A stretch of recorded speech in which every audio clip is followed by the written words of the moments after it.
Hey guys, what up? It's me, Chloe, and welcome to my channel, A Chloe Chisholm Vision. Today is episode 3 of the video series I have been doing for the past 2 weeks called Coffee with Chloe.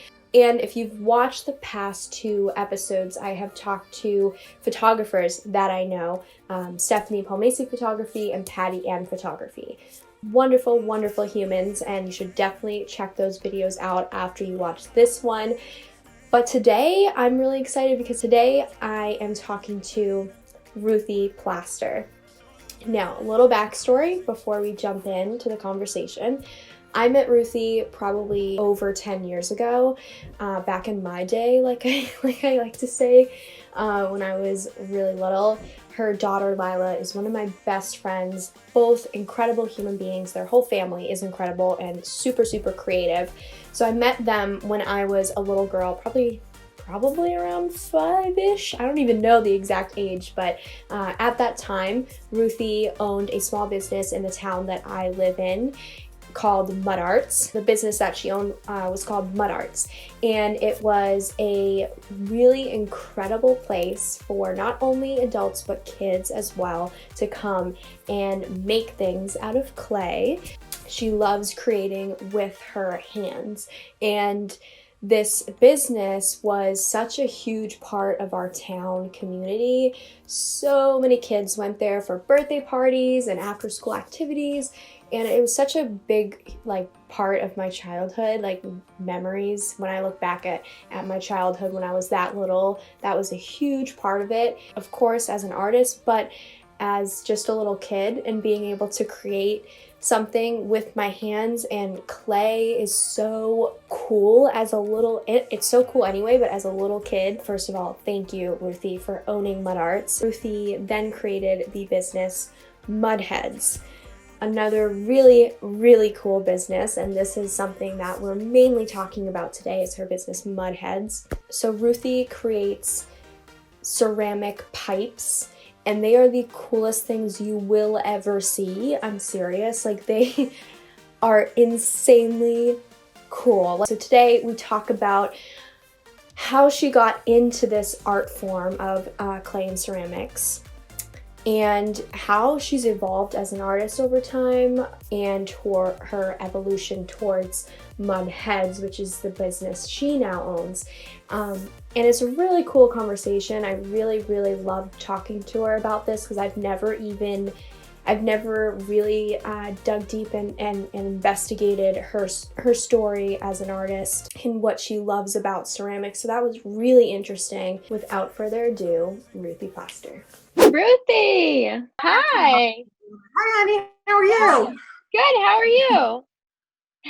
How are you doing? I'm doing great. How about you? I'm doing pretty good. Yeah, I'm actually at my aunt's right now. Oh, So, is that T's house? Yeah, at T's house. I will. So how have you been doing? During this time? I'm Weird. glad you guys have quiet, please. Camilla, Laila, quiet. I'm actually doing okay. My Etsy has really picked up. Oh, that's awesome. Yeah, that's awesome. So you continuing to work on making these pipes during this time? You're able to mail them out and everything? Yeah, it's worked out really well. I had scheduled a bunch of markets which have all been canceled. I was starting SOA this year in Salem Flea, and it's frustrating, which I really love doing. But they were all canceled, and then Etsy, people are home online going through Etsy, and I've done quite well. It's a nice thing. Awesome. That's awesome. Well, thank you so much for talking with me today.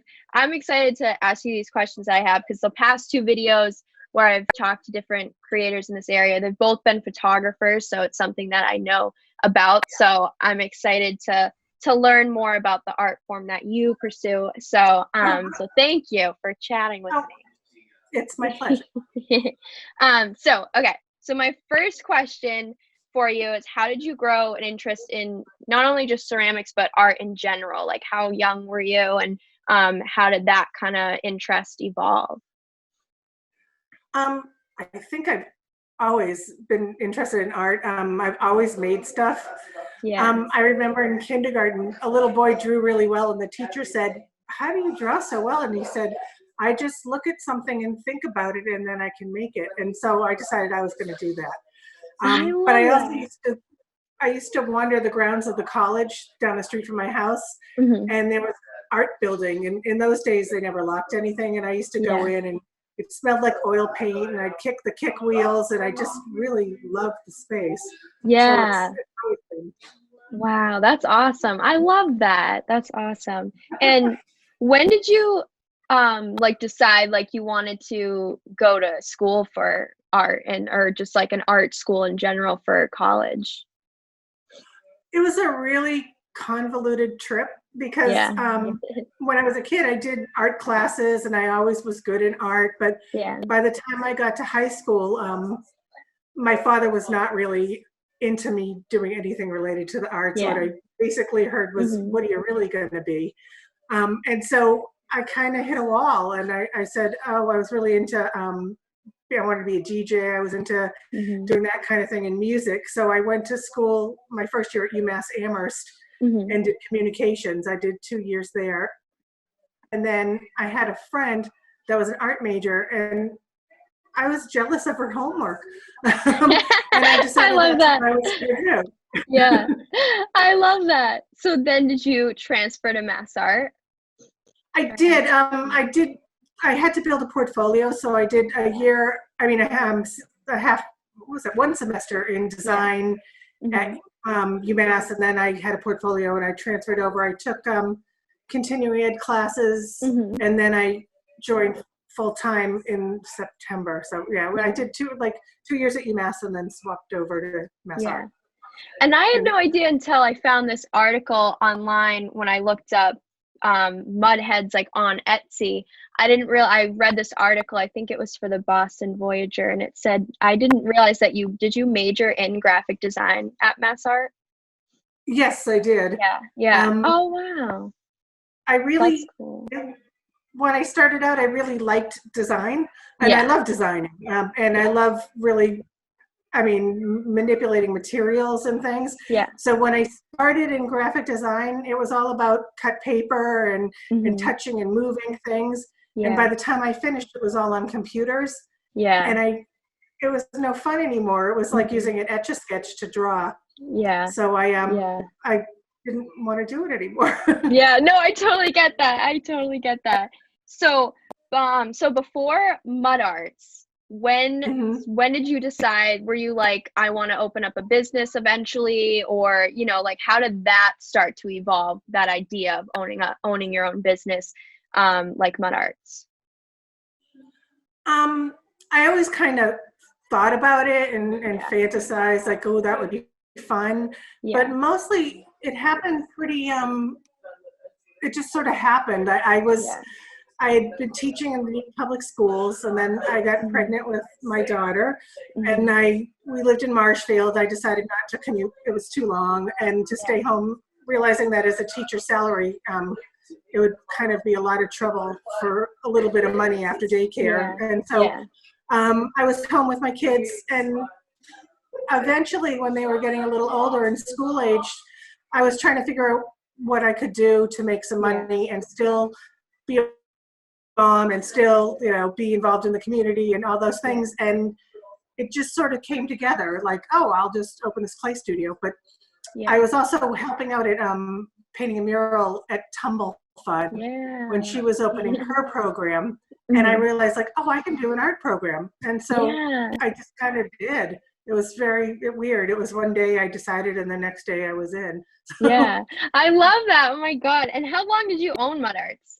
I think Mud Arts was about 7 years. And then my kids started to get older, and they needed rides. And also the economy had really turned down, and I had been doing a lot of birthday parties, and nobody was doing birthday parties anymore because they couldn't afford it. So that was kind of the bread and butter that kept everything afloat.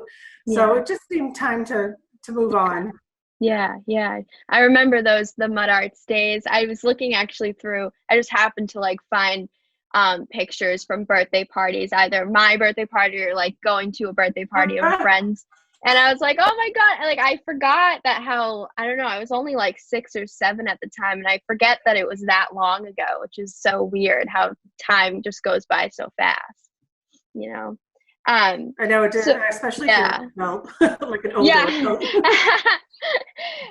So after moving to Newton, when did you already have the idea, like you knew you wanted to continue being in a business like, you know, Mud Arts, but branching off into a different area? Like, did you know, like, you still wanted to own a business that was like, you know, about art and making things?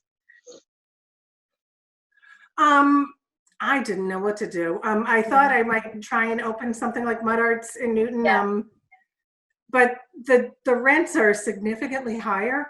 And I just, I don't know, there was a lot of work with my kids that I needed to be doing. And so for a while, I just kind of dealt with those issues. But eventually, I don't know, I tried to do this thing. It's called Clay on the Way, where I was going to go do parties at people's houses. And I had like the logo designed and the whole bit. And then it didn't feel right. And so I ended up somehow just one day going, I'm going to make pipes. Yeah, I love that. You know, and I'll explain how it stemmed when you're ready. But it was like, yeah. No, so that was actually my next question. How did that idea like develop? And can you describe Mud Hedz and like what you do with this particular business? Sure. Let me think. First of all, I like to think of like art and doing, like, I don't know, evolving art is sort of dancing on your limitations. That works best for me. Like when I know what I can't do, I suddenly can see what I can do. And the idea of Mud Hedz, somebody had mentioned like, oh, you should make pipes. And I was like, oh, no, I don't know. But then one day I just was realizing I'd always been collecting hobby ceramics pieces, which are the ones that, you know, women used to make in the 60s and 70s. You know, I had an elf head cookie jar and all this silly stuff. But I loved that process. It was slip casting. And I also collected salt and pepper shakers, like ones from Japan. And so all these vintage things. And it was the process that I was really interested in, which was slip casting ceramics. So that sort of came together with the idea of pipes, because you can make a hollow form and then you can really make a pipe out of it easily. So it was, I don't know, it just sort of was serendipitous, but I had to teach myself how to make all the molds and how to slip cast. I had one mold making class years ago at Mass Art when I took a plastics class. So it was a lot of research on the internet, and then I just kind of winged it. But I had the whole clay studio from when I had Mud Arts. So I didn't have to put any money in. I just kind of took what I had, took my interest, and I don't know, one day it just all made sense and I did it. I don't know. I love that. No, I love that. I remember the day that I think me, my mom, T, and you and Laila were going to see the play Jesus Christ Superstar at the Company Theater. And I forget how long ago this was, but you had business cards. I think you had business cards made and for Mud Hedz, and this was at the very beginning, and I was like, oh, I think marijuana just became legal at that time. I'm like, oh my God, what a cool idea. And at that time I was so young, so I didn't get it as much. But now, like my mom and I talk about this all the time. Even though we don't smoke, we want one because they're so cool looking. I mean, seriously, they're so cool. Thank you. I mean, they're seriously so, and how do you like, I mean, there's so many different ones, and I'll share my screen in a second to show your Instagram, but how do you just think of these different ideas, like when you go into your studio? I think that's the artist brain thing. You probably get it. Like you start thinking about, this, and then everything's a possibility. Like I was like, first, I guess I don't know. I just, I would, and that's a design training thing too. You like think of, okay, here I need something.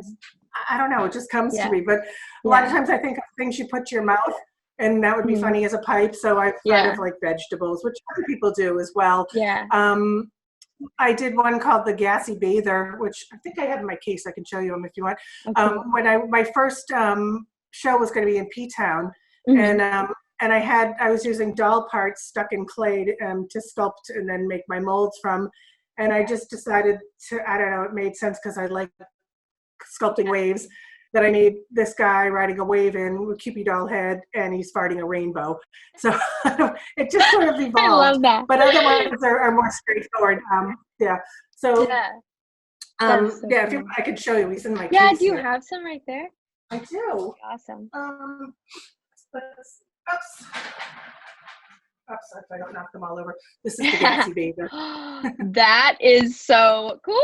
I love that. They all have he has a little carb here and a label in there, and there's this bull head.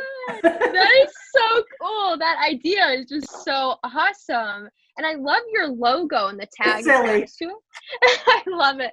Well, that was the use of the graphic design. I was like, I finally can use my design skills. I know. To make my own logo. I know, right? Oh my God, it's perfect. So how has Mud Hedz evolved over time? How long ago was it that you had this idea? I think it started pretty much in 2015. I started thinking about it.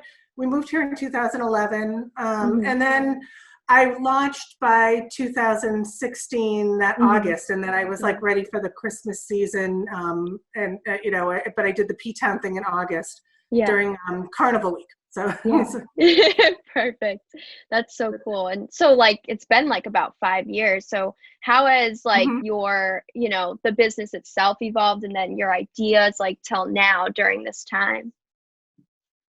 I keep getting more and more ideas, and that's hard because of that. I can't keep making more stuff. I have to sort of concentrate on some of the same stuff. But it's really evolved. I started doing markets with Boston Hassle, which now split off. There's Boston Hassle and Brain Arts, and they are kind of these underground markets. And I really met a lot of other vendors and was selling there, and then just little by little, kind of grassroots, have been branching out to different markets, and also on Instagram mostly. I do some Facebook. It's just kind of grown organically, and people really like it. It's very exciting. That's awesome. I just looked at your Instagram the other day when I saw a recent post, and you have almost 2,000 followers, and that's just awesome. I know, oh my God. Actually, I'm 2 sales away on Etsy from 1,500 sales on Etsy. That's incredible. My tired hands. I know. Well, you must be so tired because you do this all yourself, don't you? I mean, you do all of it? Yeah, all of it. Although my girls have helped. When we do markets and stuff, they've been helping. Camilla's helped me, and Laila helped me set this up. So, but most of the sculpting and stuff is myself. And the latest challenge I've had is that I want to. I've been approached by so many people for wholesale, and it's exciting. It's a good problem to have, but I just can't do it because I can't keep up, and also I can't produce quickly enough to bring my price point down.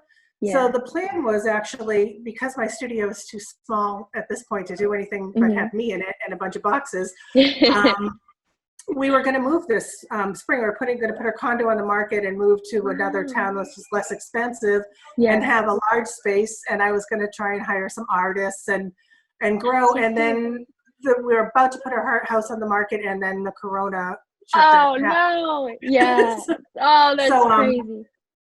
So we're going to give it another year, but also my wholesale requests have slowed down because a lot of retail places are closed. So in a way, I'm relieved for the ability, the chance to slow down a little and take my time doing it, because I felt a lot of pressure, and so it's all working out, and Etsy's picking up, which is great, and I think that might last. So, definitely. So during this time, are you able to, every day creating pipes for your business or creating something for yourself? Have you been able to do that a lot during this time?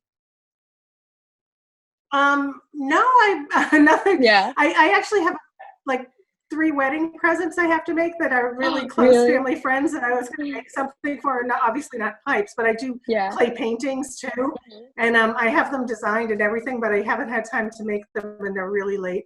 But I guess but I've been having to just keep making pipes, and even last night I got this order for like $500 worth of pipes, which was lovely to fall into my lap when my husband's laid off. Yeah. So, but all of a sudden now I have to make a bunch more pipes because I sold a bunch. So, I mean, it's great. It really is. It's just tiring. Yes. Oh my God. I know exactly. So I'm gonna share my screen with you so you'll be able to see. We're just gonna look at your Instagram to see some pictures. Let's see. Here we are. Can you see my screen right now on your Instagram? Oh, perfect. Okay. So I want to pick out one in particular. Oh my God, this is just so cool. I love this. Oh my goodness. So you do it's funny. Go ahead. Oh yeah. So what's the story behind this one? What were you gonna say? Those are the Zen Cupid dolls. I actually took a Cupid doll that was sort of in that position and basically cut a hole in the head and lined it with clay, and then also made it into a pipe piece underneath. And people either really like those or really hate them, because some people think they're really, really creepy, and I guess some of the doll ones are. But the Zen Cupies started out all one color and looking like stone, and then I was actually setting crystals in the little heart part with resin and a little crystal. And they were kind of popular, but then I was realizing Cupies are becoming really popular again. It was 2016 when I was doing the other thing. So I thought I might as well do some like actual Cupid pieces with that. So I painted them. Oh, that's so cool. I love that. But they're fun, and they all work great. Yeah. Oh, and the avocado one. I mean, that looks so cool. It also looks so smooth. Like the smooth and shininess to it is so satisfying to look at. I love this one. Thank you. Well, thank you. The avocado is one of the more popular ones. In fact, currently I have them on pre-sale because I've got some in the work, but they're not done yet. So hopefully I'll have a couple of those in a week or so, at least a couple. But I actually made them by using a real avocado. And I used one that was kind of underripe so it wouldn't be so squishy. But and then I made the pit out of clay. I took that out and made clay, and then I cast from the real avocado so it's bumpy on the back. And I do a lot of work on them after the fact, but for the most part it's a real avocado. Yeah, that is. It looks like a real avocado. Wow. They're fun, and that's a good shareable one. You know, people like that. So, yeah. I love that. I know. I need to get my mom one. I love that. Get her into smoking first. I know. No, honestly, I think it was either a friend of hers or her doctor or something, because she's always so stressed all the time, who said you need to start smoking marijuana. And I'm like, Mom, you got to get the avocado marijuana. She loves avocado. It's insane. Oh, that's so funny. Well, since she's such a doll, it would be a gift. And her birthday was a couple days ago. Anyway, I'd be happy to send one out when they're done. Oh my gosh. I'd be honored. Oh my God, yes. I want to buy one for her, like 100%. Now, you know, honestly, she's been a friend for years. That would be my gift. Oh, you're so sweet. I know. And then I'll have Connor like right in there, like, you need to smoke some marijuana. These ones are so cool. Oh my goodness. The detail on these ones. Thank you. They're in process. Those are not finished yet. I do like a lot of glaze resist. If you remember in my clay classes, we did some of that. Where I'll glaze it and fire it, and then I'll use a resist so it's easier to put on other colors. But I was doing a Day of the Dead festival. It was supposed to be last fall, but then there was a horrible storm and it got canceled. But I decided to make the Frida Kahlo ones for that festival. And so those are them in progress. I did some on hearts as well. So. Oh, that's so cool. And I want to look at your Etsy website too, because it's here. Etsy has less on it, but I'm trying to grow it. Yeah. These are so cool. I just love the creativity. I mean, oh my goodness. Thank you. A turnip pipe. I love that. Wow. Yeah, and I got stoned in Salem ones are I started doing a lot of flea markets in Salem, which I absolutely love doing. They're so fun. Their flea markets are great. And also I did the haunted happenings some of those days. And wow. and so I made some special ones for that, like the gravestone and a ghost. Oh my God, I love that. And then this pickle one, a dill pickle. I love that. It looks so much like any of them that are a vegetable or anything like, you know, that we kind of see in everyday life looks exactly like what it is, like a dill pickle. Like it looks like a pickle. Well, because that's what it is. Honestly, most of them, if I can, I actually cast from a real object. Like that's not from a real pickle. That's from a cucumber, obviously, because pickles are smelly. But I go to the produce market and I pick out like the perfect gherkins. I sit there for hours. No, not really, but for a while. People are wondering why I'm looking at all the pickles. I try and find the right ones so that I can make molds of them. And the same with the jalapeno. And then I have a lamb shank bone and shells. So the same thing. They're all some of them are handmade. Some of them are cast from real objects, and some are a combination of real objects and a sculpt. So, yeah. And these salt and pepper shakers, by the way, are beautiful. I just saw those. Thank you. They're really beautiful. So do these? Oh yeah, go ahead. No, I wanted to do a series of those. They're supposed to be based on waves, and they're supposed to be emotions, like interacting emotions, and that's like a comforting one. But I was going to do a whole series, and then I just got so busy with pipes that that they're beautiful. Thank you. So do these ideas, I think, like, do they just kind of come to you a bit, or do you spend time trying to brainstorm at all? Or because there are just so many different objects that you make, and they're so cool. So do they just kind of come to you, or do you brainstorm them? I think a little of both.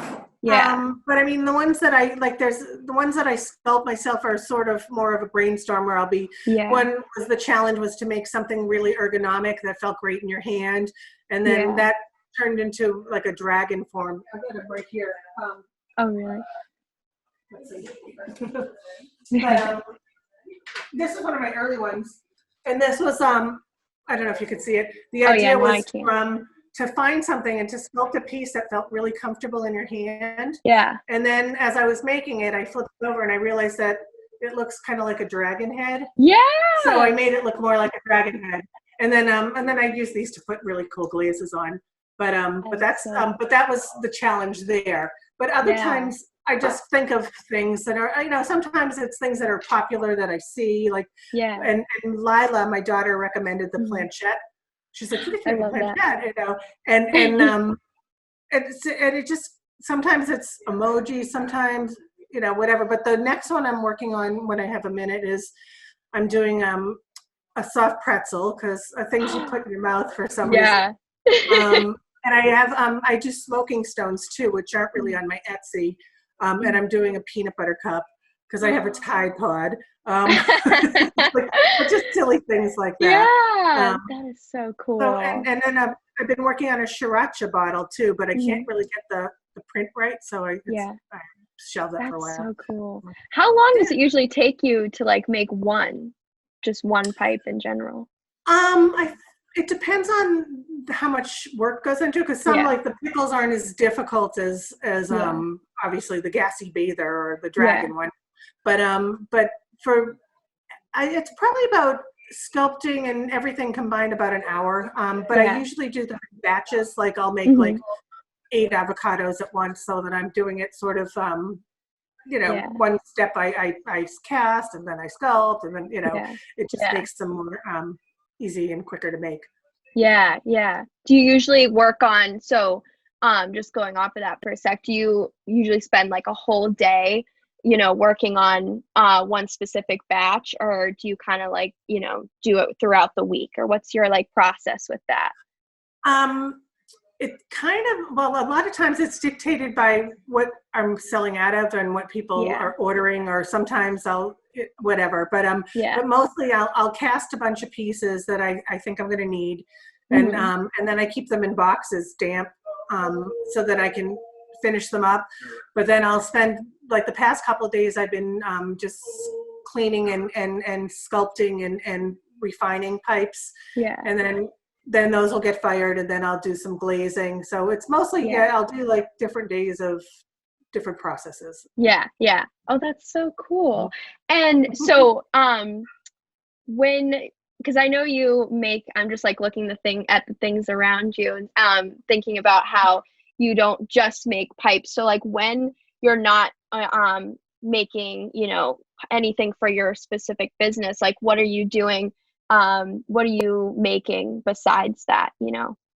What do you like? What do you enjoy making besides what you do for your business? Well, I mean, I love doing my clay paintings, which are basically, they're almost like mosaics, but I'll deconstruct the drawing that I've done into tiles that fit together. And I use the grout lines as part of the piece. And some of them, they're relief pieces. So I do a lot of waves and things like that. But unfortunately, I haven't had any time at all to do that because I'm doing the pipes and I can't complain. I love making the pipes too, but I look forward to having some people work with me so I can do some of my art as well because I just enjoy doing that. I make my own frames and everything, but it's more involved. That's awesome. Yeah. That's awesome. And one last question for you. So how are you staying, inspired during this time? Like, does feeling inspired help you, continue to, evolve your business during this time, or, going into your studio at home and being able to like continue to make these pipes? Like what inspires you to keep going with it? Mostly because demand lately. I'm looking forward to, actually my goal is, when things slow down a little bit, is I want to remake a lot of my molds because it's a whole process. If you want to make a lot more pipes, you need to have a lot more molds. And so then there's the perfecting your mold techniques, which I really need to do, and I need to learn and practice. And then you're supposed to make mother molds, which are made from rubber. And it's a technique that I haven't mastered. It's also, the materials are really expensive, so you don't want to screw it up. But I need to have like the space and the time to make some excellent molds, let them dry, make mother molds so that I can make 20 molds of, I don't know, a pickle. But that's how I'm trying to grow, and I have not had time. Ruthie, you're so inspiring. You seriously, oh my gosh, you really are. No, I know, seriously. And I think you totally inspire my dad too, like, especially during this time, he's kind of finally being able to do, like, he got laid off too from his job. And he's like trying to do what he actually loves, like with graphic design work and drawing different things for people. And I mean, all along since we've known you, even since I was really little, just being inspired by you, like pursuing what you love, has inspired me and my dad as well. So thank you. Oh, thank you. Oh, well, you guys are an inspiration as well. You're lovely people, and I'm privileged to know you all. Oh my gosh, same. Well, thank you so much for talking with me today. I really appreciate it. Oh, it's my pleasure, and thanks for asking, because I'm honored, whatever. I'm just doing my thing. Yeah, no, keep doing your thing. I mean, your business has evolved so much, and I'm so proud of you and inspired by you. So thank you. Of course. Have a great rest of your day, and thank you so much for chatting with me. Thanks, honey. You too. It's great to see you. Great to see you too. I will. Brother. Yes, and say hi to everyone for me too. I will. You take care. Isn't she just the best? I mean, seriously. I can't even tell you how inspired I am by Ruthie. I mean, she's such an incredible human in general. She has inspired me since day one of meeting her.